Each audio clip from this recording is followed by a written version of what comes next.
Mana bu pasientimizda shamollashlariga, burun yallig'lashlariga, gaymeridlariga olovli massaj qo'yamiz. Bugun 4-kun, burnilari ancha to'xtab, yaxshi tomonga o'zgardilar. Xudo xohlasa. Burundagi gaymeridga quloq, tomoq, burun shamollashlari, ko'z shamollashlarini oladi. Boshda qon aylanishi yaxshilab beradi. Ayniqsa gaymeriddan qutulasizlar. Burunni tepasidagi yiringlari oqizib, yaxshi natijaga chiqadi. Yo'tallari qolib, burunlari to'xtab, yaxshi qoldilar pasientimiz.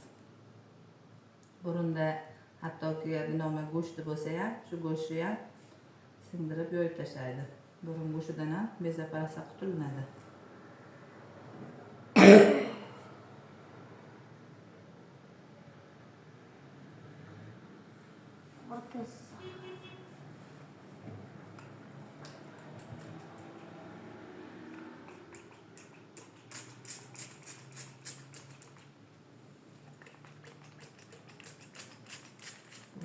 Gaymeriddan kuchli bosh og'riqlar kesalar ham yaxshi natija olasizlar.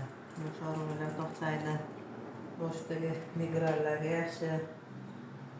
Boshdagi barcha shamollashlar, qon qisilishlari, tomoq qisilishlarini kengaytirib, yaxshilab beradi. Hattoki migrantlarga ham davo bo'ladi. Davinasi borlarni qonini yaxshi aylantirib, davinasini tushirib beradi. Ana burun yo'llari ochilyapti.